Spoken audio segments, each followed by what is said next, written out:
Salut amis internet de vippeople.net di am mbégte ak contentement comme ni ma ko taamu di waxee saay su ne di leen dalal seen biir émission bi ngeen taamu di Sama Star nag tey ndaanaan la dalal la ki mu dalal tey yaakaar naa ne dootuñu ko présenté ci mim réew parce que boo nee mannequin professionnel yi balaa ngay lim kenn bokk na ci 10 personnes wala 5 personnes yi nga xam ne di nga leen njëkk a lim kooku ñu koy wax nag Gorgui Cissé ñu gën ko xam ci Salif ci maîtresse d'un homme marié Gorgui nuyu naa la. maa ngi lay fay Ngoné maa ngi lay fay di nuyu sénégalais yëpp di kontaan di toogaat encore ak yow waaw pour interview bi. Salif ñu bàyyi la tuuti rek maa ngi naan Salif sax ndax maîtresse d'un homme marié yóbbaale na ma Gorgui ñu bàyyi la tuuti rek nga présenté wu def tuuti briefing sa jaar-jaar maanaam ci wàllu milieu bi ba tey nga nekk acteur. waaw bon man déjà maa ngi commencé mannequinat maa ngi koy commencé en 2009 donc je pense que boobu ak léegi ça fait 11 ans ñi commencé woon nag di ànd ak ku mel ni Cheikhou Da Silva di sama grand bi ma si dugal Kadia Sall di sama sister mooy Abi Diallo bi ngeen di gis ci série Dérapage moom mi nga xam te ne moom ma coaché nekk sama agent te ma dugal ma ci milieu bi xam nga xamal ma si lu bëri donc j'ai eu à faire pas mal de défilés xam nga def tamit comme ni nga ko waxee ay publicités yu bëri man ki naa bokkoon tamit ci li nga xamante ne daf ma ibil ay buntu ay opportunités ba ci sama wàllu liggéey même hors cadre show business looloo nag dem di dox ba egsi ci li ñuy tudd tey série donc may def waaw wàllum cinéma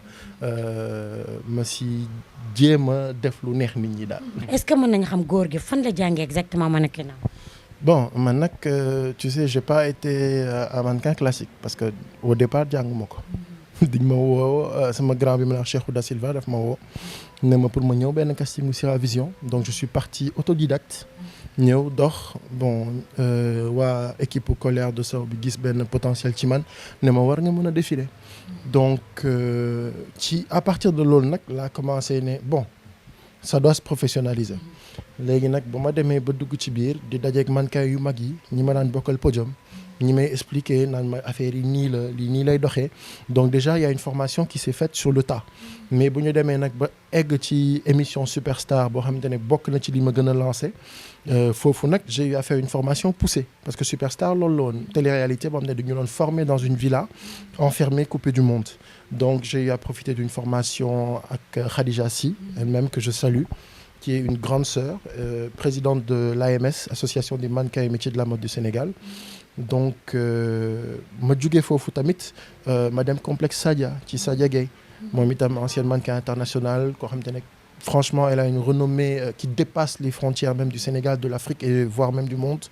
parce que toj na fépp donc j'ai eu à faire mes armes là-bas am lu bëri lu ma si jàngee ci wàllu démarche posture attitude caractère et boole ko nag ak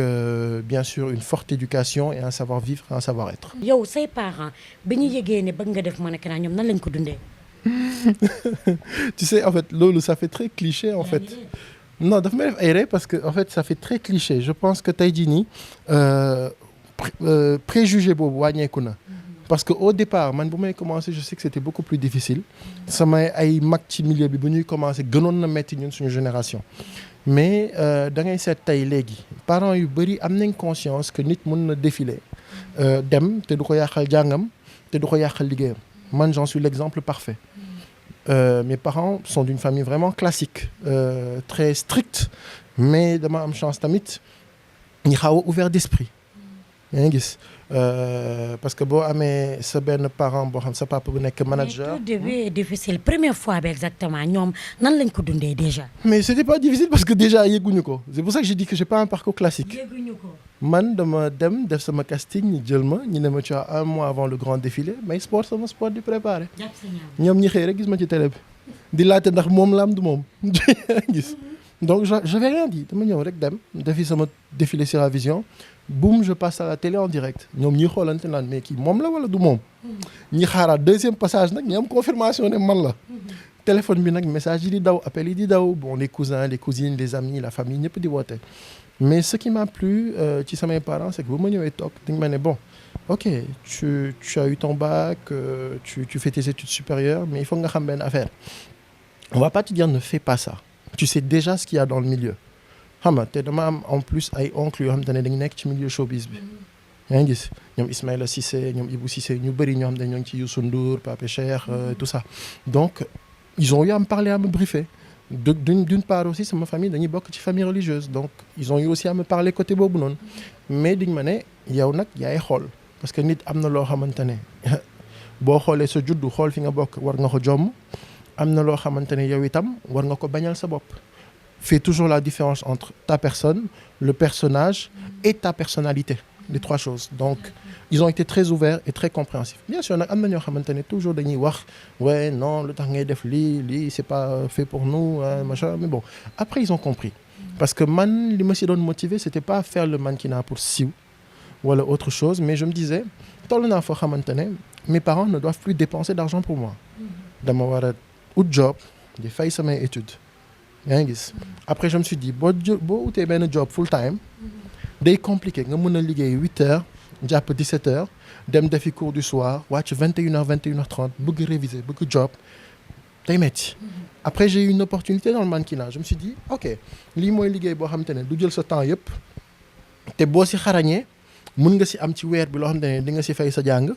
di nga si am sa argent de poche te di nga mën a jàppale sa papa ak sa yaay même si ils n'ont pas besoin de ton argent mais dafa neex sax sa doom xëy jël 10 000 francs ne la papa am jël 10 000 francs wala 30 000 ne maman am donc booy wax loolu man tu sais am na lu may bañ tout le temps gis nga perversion booy am c'est pas le milieu qui pervertit la personne c'est la personne qui a envie de se pervertir nit boo demee ba bon dafa fekk yow ci sa biir xol da nga bëggoon bon est-ce que xam lu may wax am na ay nit ñoo xamante ne tey dëgëruñu mentalement yàgg nañ gis benn espèce de dund di ko rêver léegi tey quand tu plonges dans un milieu où c'est strass paillettes sorties beauté sañse boîte de nuit resto dara jomm la dara tëwu la ci côté boobu noonu tey yow nga bëgg a yàqu mais na nga def mais bëri na fi ay man kay yoo xam ne ñoom bu ñu defilee dem nañ ñibbi seen kër duñu dem boîte duñu génn duñu def dara et ils pratiquent tous leur religion mais c'est comme booy dem bureau yow tey da ngay gis étudiante moom ne day jàng ba pare commencé liggéey am boulot en entreprise jënd benn otom sous prêt commencé dem Turquie ñëwaat jënd ay marchandises di jaay mais bu téye xaalis bi mais day changer attitude changer doxalin changer ni muy waxee changer ay fréquentation di fréquenter yenn catégorie góor yi amaana sax dugg ci mbaraan bi ak yu kenn xamul c'est dans tous les milieux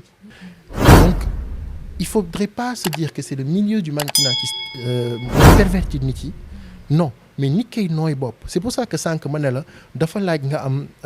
savoir être savoir vivre am personnalité parce que tey jii nii par exemple sa parents yi bu ñu defee li ñuy def ci yow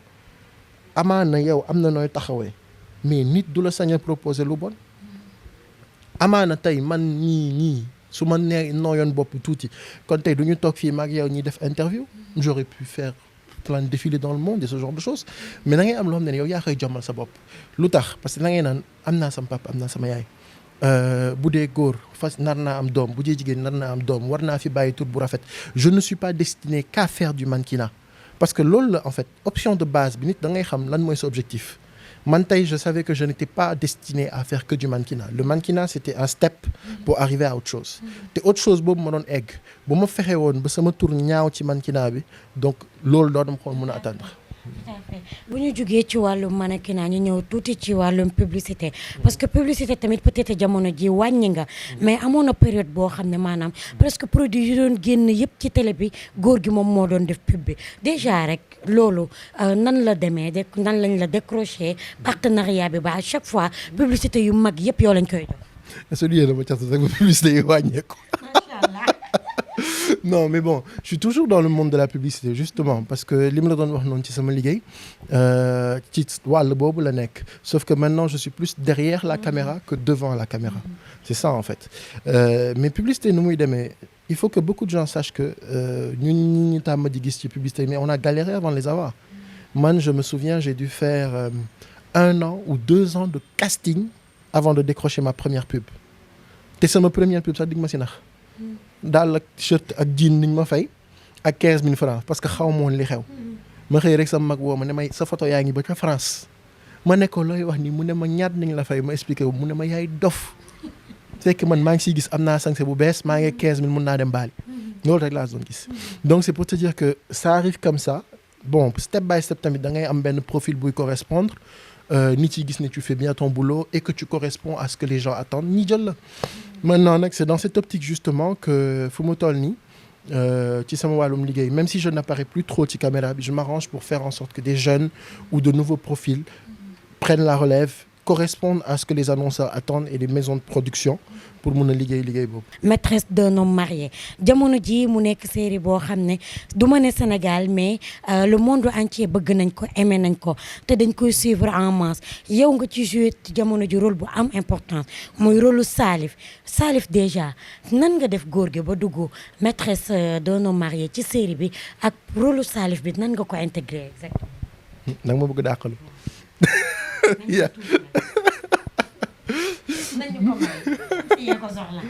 Bon, il n'y a pas de souci. Bon, j'espère que la production m'excusera déjà. Bon, déjà, ce qu'il faut savoir, c'est que man, je suis un fan de la série. Ben. Donc, yaakaar naa bokk na ci série yi ma gën a bëgg man ci production sénégalaise. dama koy seetaan j'ai jamais raté ça. Déjà, Biram, man, comme je le dis toujours, c'est mon acteur préféré. Donc, xam nga déjà pour nga mën a intégrer benn casting intégrer benn série ou autre chose day fekk loolu mu neex la. J'ai eu pas mal de propositions pour faire ay séries wala yooyu parce que am naa lu ma si xaw a jàng mais tout le temps dama naan am problème mu temps entre sama liggéey bi may def au quotidien ak temps de production bi di série di jël. Mais grâce à Dieu Marodi ils ont été très compréhensifs woo ma intégré ma ci seen casting yombalal ma ko nag ba ma mun a à la fois gérer sama liggéey bi te di mun a def sama tournage beeg ñoom et ils ont été les premiers à me proposer un compromis comme ça qui m'arrangeait donc looloo gën a faciliter déjà sama dugg bi foofu. Maintenant pour le rôle de Salif c'est un rôle boo xam te ne man je l'aime bien lu tax pas parce que dañ ma ko jox mais ndax caractère nit ki ak taxawaayam. Et surtout ndax yëkkati bu muy yëkkati jigéen et ça je pense que tout le mérite revient à Calista si mi nga xamante ne moom moo façonné personnage bi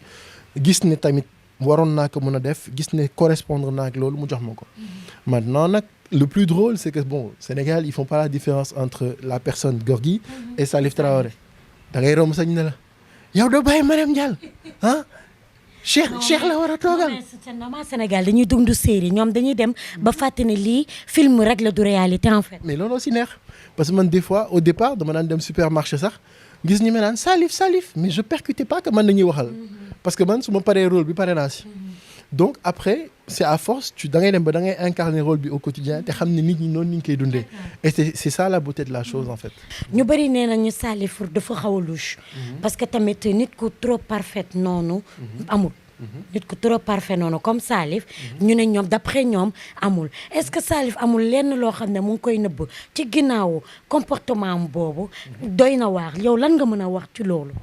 dara. dara. est-ce que Salif dëgg la ni mu mel noonu lay mel ba film bi jeex wala day jékki-jékki rek am jikko. dara. surprise nga koy def. instant yii kat nga invité du góor gi nga invité wu Salif bàyyi ba nga gis Salif l'ivoirien ba ngeen toog déjà Salif l'ivoirien. jeexal na wax ji moo ngi Abidjan. d'accord mais ba tey ci biir rôle boobu parce que tamit daf ñu jaaxal ça se voit que tu fais partie des artistes polyvalents. parce que gis nañ ne rôle ivoirien bi ça te va très bien. ah parce que dama niroo ivoirien. noo koy dundee ñag bi ton bi comportement bi. ah mais normal c'est un boulot hein. Mais comme tey jii rek bu ñu ma joxoon rôle Sénégal ak neneen loolu noonu c'est comme ça que je l'intégrerai c'est tout. xam nañ ne tu es marié loolu moom yaakaar naa ne leer na ci bopp ñëpp mais jamono ji gis nañ ne macha allah yaa ngi def buzz nan ngay dundee sa vie de famille ak vie boobu nga xam ne sénégalais yi bëgg nañu Salif xale yi jigéen ñi yaa ma gën a xam depuis mannequinat bi bëgg nañu góor gi tey mu gën a ñëw nekk Salif ñu gën ko aimer nan nga koy dundee loolu ak sa famille succès bi ak famille bi. Non, en fait, heureusement, ils sont habitués à ça, dès leur jeune. Donc, quand tu es, heureusement, avec des personnes qui ont la tête froide, la tête sur les épaules, et que toi-même, machallah, tu es quelqu'un de très simple, donc il y a une idole sonore. tu comprends donc popularité boobu noonu on la prend avec beaucoup de philosophie c'est-à-dire que man tey comme ni nga ñëwee ni sama kër mun nga ñëw fekk ma toog sama buntu gaale def sama short ak sama t-shirt yaa ngi gis di yéey sama caaf di waxtaan ak waa koñ bi tranquille. ñi nga doon àndal ngay àndal ba tey ñi nga doon toogal ñi nga doon waxal ngay toogal ba tey. no pression te amaana boo fi toogoon dans 1 heure de temps rek nga gis ñi ma daan àndal depuis temps xale ba tey ça ne change rien parce que gis nga tey xew-xew yi dafa gaaw xam nga tey ok c'est vrai on est dans le monde du showbiz depuis 2009 et tout ça mais même ay période donné on n'était pas là xawoon nañ disparaître un peu ci radar yi xam nga tey kon boo doon jël amaana siiw bi nga ne waaye moom laay incarné di guuxal ay mbagg ak yooyu amaana tey bu siiw bi jeexee wala bu buzz bi jeexee tey mais boo rombee nit ci bedd bëgg wax ak ñoom ñi wala tamit ñoom ne ay personnalité lañ sama yaay daf ma daan wax naan tout le temps et je pense que ça venait de Mame Abdou Aziz Sy Dabakh que foo timee sa loxo rek ne faalewu ma kenn xaaral ñëpp yëkkati seen loxo ne ñoom itam faalewuñ la te Sénégal c'est comme ça que ça fonctionne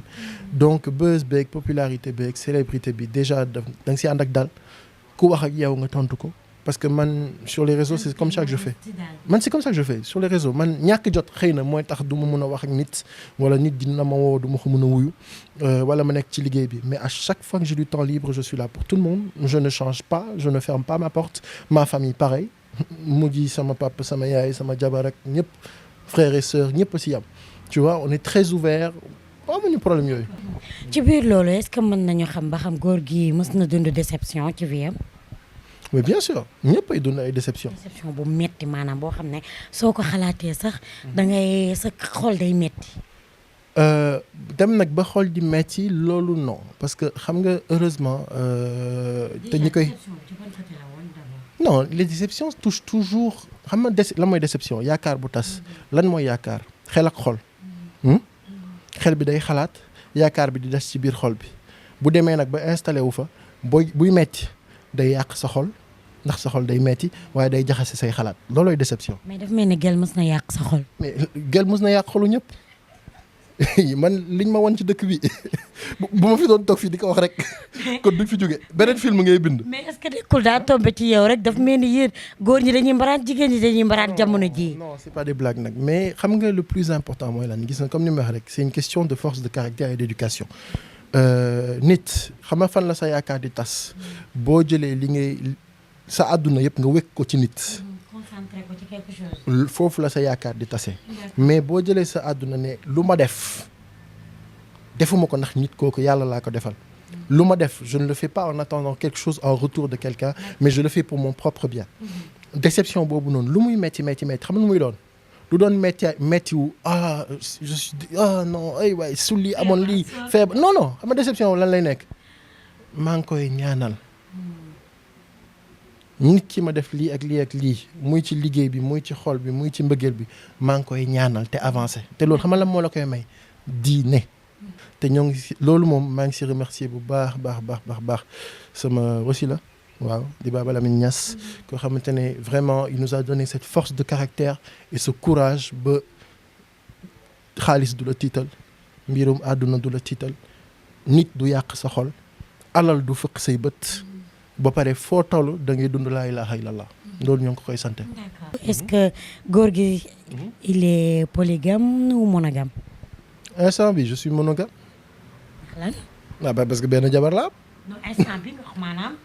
mën nga dem mais je suis musulman j'ai droit à 4 femmes man nga bëgg créer ay problème xam ne sama jabar gi nii toog nga mel naan est-ce que tu es polygame ou monogame je suis musulman j'ai droit à 4 femmes loolu la diine bi wax loolu laa signé ca mairie ba. mais au début yaa ngi doon hésiter rek nga ne pour le moment monogame la. non c'est pas question d'hésiter je dis pour le moment je suis monogame parce que il faut jamais dire jamais. D'accord. mais man actuellement fu mu toll nii j'ai pas besoin de prendre une deuxième femme. D'accord. Voilà yéen a ko déggandoo mbokk internet VIPpeople.net l'émission tire à sa fin seen fans seen xarit mu nekk nit ko modeste nit ko baax il est sans façon ndax moom it nii la mës a mel di la bàyyi rek nga tàggatoog mbokk internet VIPpeople.net. donc man déjà je vous remercie ci déplacement bi ngeen def parce que yombul ngeen bàyyi seen lépp xalaat ñëw toog waxtaan ak man c'est pas évident donc je vous remercie di remercier aussi tous les internautes, toutes les personnes qui m'envoient des messages di leen wax ne maa ngi gis ñëpp et que je remercie tout le monde ñi nga xam te ne mun naa wax ak ñoom ak ñi nga xam ne jotaguma wax ak ñoom dites-vous que yéen ñëpp je vous remercie et du fond du cœur vraiment. moom lañ leen indiloon tey yaakaar naa leen neex na leen seen biir émission Sama Star di leen jox dig daje beneen yoon beneen gox ak beneen i ndaanaan merci beaucoup à la prochaine.